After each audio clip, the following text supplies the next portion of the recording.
के बाद जो third, fourth, fifth, six, seven तक ये क्वेश्चंस कुछ एक टाइप के हैं कि दो टर्म दे रखे होंगे, किसी के बराबर प्रूफ करना है, जैसे टेन इनवर्स के बराबर प्रूफ करना है, यहाँ कॉस इनवर्स के बराबर प्रूफ करना है, यहाँ साइन इनवर्स के बराबर प्रूफ करना है, ये साइन इनवर्स टेन के बराबर प्रूफ करना है। तो मतलब कुछ ऐसा ही है, ये sine plus sine tan inverse के बराबर प्रूफ करना है, ऐसा है। तो यार मैं ये कहूंगा जिसके बराबर प्रूफ करना है, ठीक है, उसका फॉर्मूला लगाने की कोशिश करो, ठीक है, क्योंकि दो टर्म तो है ही आपके पास। तो अगर आपको टेन वर्स में आंसर लाना है तो आप क्या करोगे, ऐसे क्वेश्चंस को टेन अल्फा प्लस बीटा के फॉर्मूले लगाओगे। क्यों लगाओगे, समझना मेरी बात। अगर आपने इस टर्म को अल्फा मान लिया और इसको बीटा, तो होगा ये कि अगर आपने टेन अल्फा प्लस बीटा निकाल लिया तो बाद में टेन को इधर भेज देना, तो ये टेन इनवर्स बन जाएगा। और अगर आपने इसको अल्फा बीटा लिया है तो ये अल्फा प्लस बीटा ही तो आ जाएगा।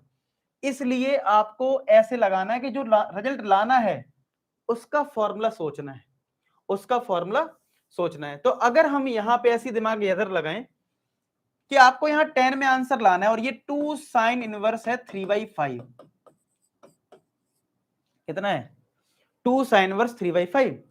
तो अगर मैं इसको अल्फा ले लूं, क्या ले लूं, अल्फा, साइन इनवर्स वाले पार्ट को मैंने अल्फा ले लिया, तो आपको दिमाग कैसे लगाना है कि आपको आंसर 10 में लाना है और ये देखो 2 अल्फा हो रहा है, कितना हो रहा है 2 अल्फा। तो अगर आप 10 2 अल्फा का फॉर्म लगा दो, यानी कि सीधी बात ये है, आपको अल्फा या बीटा जो भी लेना ले लो और फिर जो लिखा है वही लेना है। तो 2 ये अल्फा ले लिया, यानी आपने यहां पे साइन इनवर्स 3/5 को अल्फा ले लिया। तो अगर ये 2 अल्फा है तो अगर आप 10 2 अल्फा की वैल्यू पता कर लो और लास्ट में 10 को उधर भेज दो तो 10 वर्स में आंसर आ जाएगा कि नहीं आ जाएगा। क्या आप मेरी बात समझ रहे हो। अगर आपने इसको अल्फा ले लिया तो फाइनली अब आपके लिए क्या हो गया, ये 2 अल्फा हो गया ना। अगर ये अल्फा है तो 2 अल्फा ही तो हो गया, 2 अल्फा, यानी आपको 2 अल्फा ही तो फाइंड आउट करना है। तो अगर मैं 10 2 अल्फा फाइंड आउट कर लूं तो बाद में तो 2 अल्फा मिल ही जाएगा ना, यस और नो। तो ऐसे करने हैं क्वेश्चन। तो अब बताओ 10 2 अल्फा का फॉर्मूला क्या होता है, क्या वो 2 10 अल्फा अपॉन 1 माइनस का 10 स्क्वायर अल्फा होता है कि नहीं होता है। मैं ऐसे कोई भी फॉर्मूला यूज नहीं कर रहा हूं जो एनसीईआरटी में नहीं है।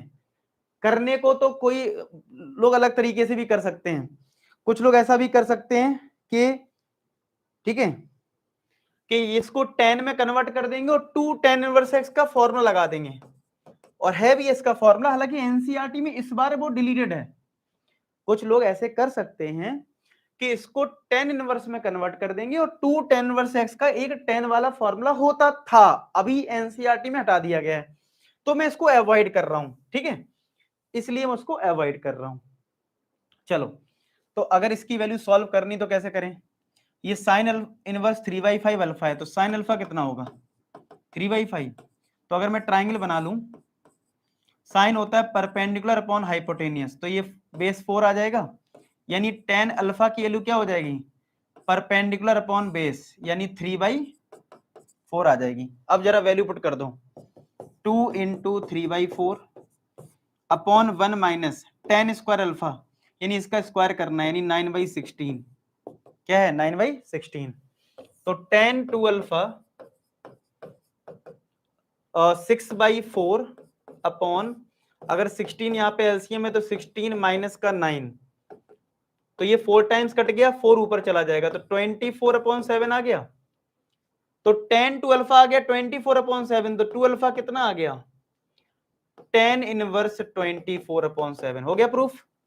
क्योंकि 2 अल्फा जो था वो फाइनली 2 साइन इनवर्स था, तो हमारा आ गया 2 sine inverse 3/5 equal to 10 inverse 24/7। Clear, ऐसे करने हैं क्वेश्चन, ऐसे करने हैं। क्या आपको लॉजिक समझ में आ गया, क्या आपको लॉजिक समझ में आ गया। चलो